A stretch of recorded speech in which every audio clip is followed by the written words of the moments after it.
कैसे हैं आप लोग। आज के वीडियो में हम क्लास 12 शिक्षा शास्त्र का 2026 का मॉडल पेपर सॉल्व करेंगे, जो कि हमारा बोर्ड द्वारा जारी किया गया वायरल पेपर है।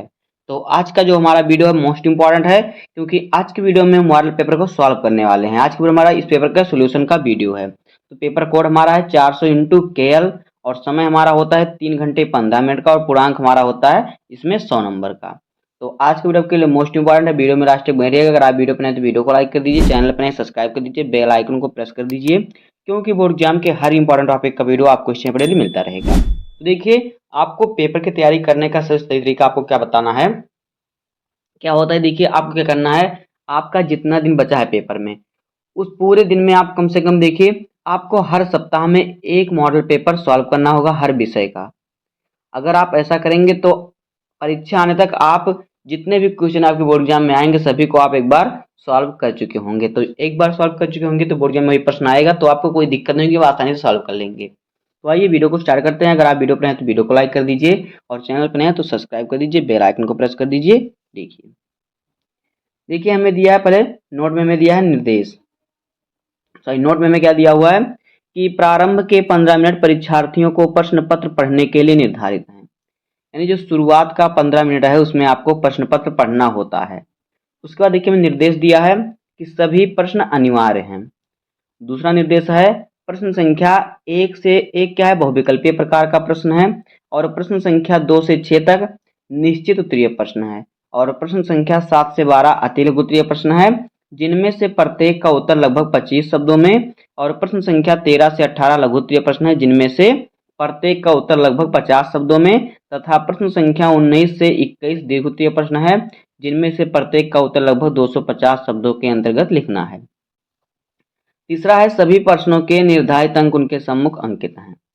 आप जब निर्देश को पढ़ेंगे तो आपको मालूम हो जाएगा कि आपको कौन सा क्वेश्चन का आंसर कितने शब्दों में देना है। अब देखिए आगे हमारा बहुविकल्पीय प्रश्न। तो देखिए बहुविकल्पीय प्रश्न में यहाँ पे देखिए प्रश्न संख्या 1 है कि वैदिक काल में गुरुकुल में पढ़ने वाले को क्या कहा जाता था। ए ऑप्शन है छात्र, बी ऑप्शन है अंतेवासी, सी ऑप्शन है भिक्षु, और डी ऑप्शन है श्रमण। तो देखिए इसका सही उत्तर हो जाएगा अंतेवासी। तो यहाँ पे ऑप्शन नंबर हमारा बी सही हो जाएगा। दूसरा क्वेश्चन है 4 वर्ष 4 माह 4 दिन की आयु पर कौन सा शिक्षा संस्कार होता है। ए ऑप्शन है उपनयन, बी ऑप्शन है प्रव्रजा, सी ऑप्शन है बिस्मिल्लाह, और डी ऑप्शन है उपसंपदा। तो इसका सही उत्तर हो जाएगा बिस्मिल्लाह। तो यहाँ पे हमारा ऑप्शन नंबर सी सही हो जाएगा। उसके बाद देखिए अगला क्वेश्चन हमारा क्या है। तीसरा क्वेश्चन हमारा है मुदालियर कमीशन संबंधित है। ए ऑप्शन है प्राथमिक शिक्षा से, बी ऑप्शन है माध्यमिक शिक्षा से, सी ऑप्शन है उच्च शिक्षा से, और डी ऑप्शन है व्यावसायिक शिक्षा से। तो इसका सही ऑप्शन हो जाएगा माध्यमिक शिक्षा से। तो यहाँ पे ऑप्शन नंबर बी सही हो जाएगा। अगला क्वेश्चन हमारा है विश्व वन्य जीव कोष की स्थापना कब हुई। ए ऑप्शन है 1962 ईस्वी में, बी ऑप्शन है 1965 ईस्वी में, सी ऑप्शन है 1972 ईस्वी में, और डी ऑप्शन है 1975 ईस्वी में। तो देखिए इसका सही ऑप्शन हो जाएगा 1900 कितने ईस्वी में, यहाँ पे देखिए हो जाएगा इसका सही उत्तर हो जाएगा 1962 ईस्वी में। तो यहाँ पे देखिए यहाँ पे सही ऑप्शन हो जाएगा ए 1962 ईस्वी में। लेकिन यहाँ पे देखिए इसकी जो स्थापना हुई थी 1961 में हुई थी। तो यहाँ पे देखिए 1962 में दिया हुआ, तो अगर आपको 4 विकल्प दे तो आप 1962 को सही लगाइएगा, क्योंकि अगर इसको देखिए अगर आपको 1961 दिया रहेगा तो आप 1961 को ही लगाइएगा सही, क्योंकि इसका सही ऑप्शन जो है 1961 है। तो 1961 के लास्ट मंथ में हुआ रहा होगा। तो इस प्रकार से देखिए या तो 1962 या तो 1961 दिया है। तो यहाँ पे देखिए 1961 दिया नहीं, तो इसलिए आपको क्या करेंगे 1962 ही लगाएंगे। लेकिन आप इसका अगर आपको 1961 दिया है कहीं लिखना होगा तो आप 1961 ही लिखिएगा। उसके बाद देखिए अगला क्वेश्चन है कि भारत में राष्ट्रीय साक्षरता मिशन की स्थापना कब हुई। ए ऑप्शन है सन 1948 में, बी ऑप्शन है सन 1953 में, सी ऑप्शन है सन 1966 में, और डी ऑप्शन है सन 1966 से 88 में। तो इसका सही उत्तर हो जाएगा सन 1986 से 88 में। तो यहाँ पे ऑप्शन नंबर हमारा डी सही हो जाएगा। अब देखिए हमारा आ गया निश्चित उत्तरीय प्रश्न। तो निश्चित उत्तरीय प्रश्न, हर प्रश्न हमारा 1 नंबर का है। तो यहाँ पे 6 नंबर क्वेश्चन है, बौद्ध काल में छात्रों का किस आयु में उपसंपदा संस्कार होता था? तो देखिए बौद्ध काल में छात्रों का 20 वर्ष की आयु में उपसंपदा संस्कार होता था, तो इसका उत्तर हो जाएगा 20 वर्ष की आयु में।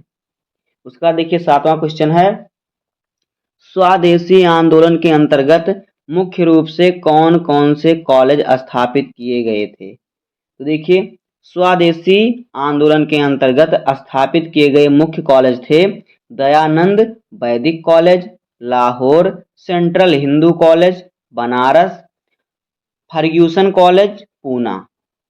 तो ये सभी कॉलेज स्थापित किए गए थे।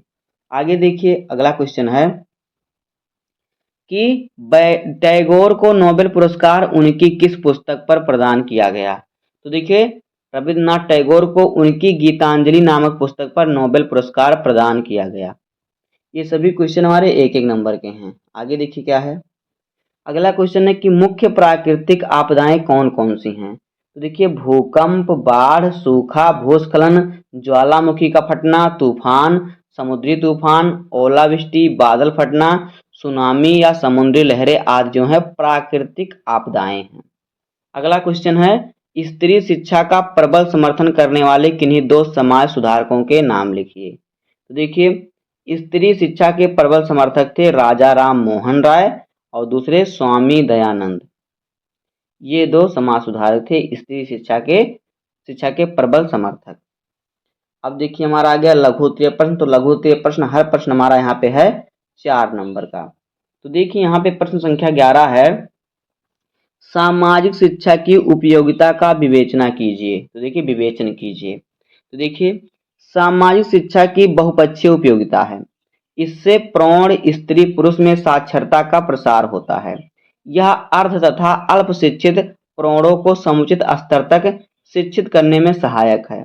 यह प्रौढ़ नागरिकों की विभिन्न आवश्यकताओं की पूर्ति करती है।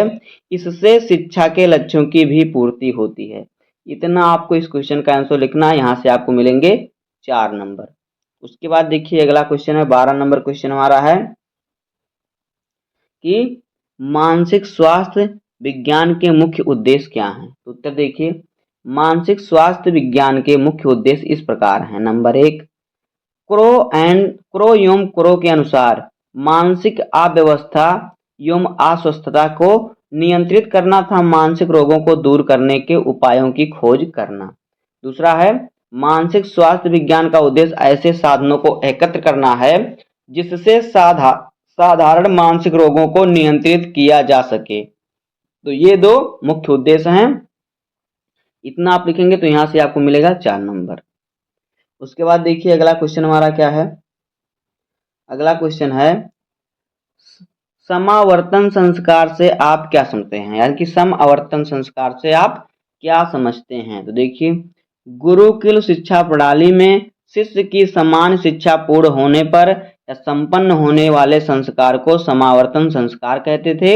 इस संस्कार के अवसर पर गुरु द्वारा शिष्य को मधुपर्क दिया जाता था तथा सार्वजनिक रूप से गुरु द्वारा समावर्तन उपदेश दिया जाता था। सामान्य रूप से शिष्य की 25 वर्ष की आयु पर ही समावर्तन संस्कार का आयोजन किया जाता था। उसके बाद देखिए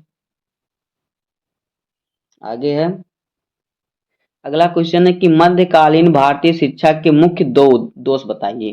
तो देखिए उत्तर मध्यकालीन भारतीय शिक्षा के मुख्य 2 दोष, नंबर 1 है सांसारिकता की प्रधानता, दूसरा है धार्मिक कट्टरता, तीसरा है शिक्षा केंद्रों का अस्थायित्व यानी अस्थायित्व, चौथा है जनसाधारण की शिक्षा का अभाव, पांचवा है अमनोवैज्ञानिकता, छठवां है नारी शिक्षा का उपेक्षा और सातवां है शारीरिक दंड की प्रधानता, आठवां है लेखन व पाठन में समन्वय का अभाव, नौवां है अरबी फारसी भाषाओं की प्रधानता तथा भारतीय भाषाओं की अवहेलना, दसवां है पाठ्यक्रम का दोषपूर्ण होना।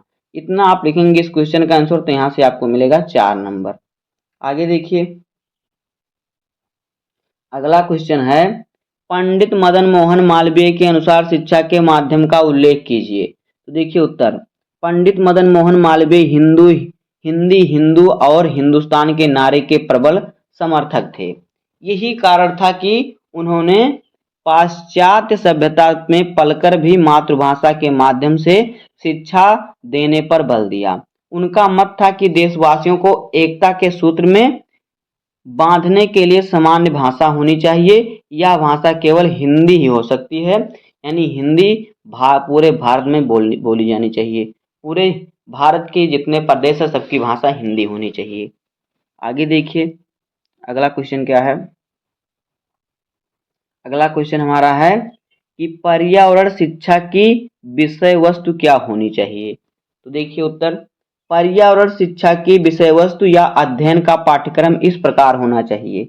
नंबर 1 मानव तथा पर्यावरण, दूसरा है पारिस्थितिकी, तीसरा है जनसंख्या एवं नागरिकता, चौथा है नागरीय एवं क्षेत्रीय नियोजन, पांचवा है सामाजिक संसाधन, छठवां है अर्थव्यवस्था एवं पर्यावरण, और फिर सातवां है वृक्ष एवं जल संसाधन, आठवां है वायु प्रदूषण, नौवां है वन्य जीव संसाधन, दसवां है सरकारी नीति एवं नागरिक, और 11वां है बाह्य मनोरंजन एवं नागरिकों की भूमिका। इस प्रकार से आपको लिखना है पर्यावरण शिक्षा की विषय वस्तु। तो यहाँ से आपको मिलेंगे 4 नंबर। आगे देखिए, आगे हमारा आ गया लघु उत्तरीय प्रश्न। तो लघु उत्तरीय प्रश्न, हर प्रश्न आपका 6 नंबर का होगा और यहाँ से आपको मिलेंगे 6 प्रश्न, जहाँ से आपको मिलेगा 36 नंबर, यानी कि 36 नंबर का आपका आएगा लघु उत्तरीय प्रश्न। तो देखिए यहाँ पे आपका 17 नंबर क्वेश्चन है कि शिक्षा के पाठ्यक्रम के विषय में एनी बेसेंट के विचारों की विवेचना कीजिए। आगे है पर्यावरण शिक्षा के महत्व का उल्लेख कीजिए। उसके बाद है सीखने में प्रभाव के नियम को स्पष्ट कीजिए। उसके बाद है दंड क्या है शिक्षा में, इसकी क्या उपयोगिता है। आगे है बुद्धि एवं ज्ञान में अंतर स्पष्ट कीजिए। फिर है व्यक्तित्व की मनोविश्लेषण विधि की व्याख्या कीजिए। इतना आपको सभी क्वेश्चनों का आंसर ढूंढ के लिख लेना, याद कर लेना है, सभी बहुत ही इंपॉर्टेंट हैं। अन्यथा आप कमेंट में बताइएगा कि सर इस क्वेश्चन का आंसर नहीं मिल रहा, तो उस क्वेश्चन का आंसर मैं आपको बताऊंगा। आगे देखिए अगला हमारा आ गया दीर्घ उत्तरीय प्रश्न। तो देखिए दीर्घ उत्तरीय प्रश्न में आपको हर प्रश्न 10 नंबर का मिलेगा। तो आपको देखिए जहां पर आपको विकल्प के अनुसार प्रश्न को सॉल्व करना रहेगा। जैसे कि देखिए आपको 2 प्रश्न दिए रहे हैं, दोनों में सिर्फ एक सॉल्व करना होगा। तो देखिए यहाँ पे दिया 23 नंबर क्वेश्चन, प्राचीन भारतीय शिक्षा की मुख्य विशेषताओं का उल्लेख कीजिए। ये क्वेश्चन आपका 10 नंबर का है। और फिर अथवा करके दिया है कि ब्रिटिश कालीन शिक्षा के आरंभ एवं विकास का सविस्तार वर्णन कीजिए।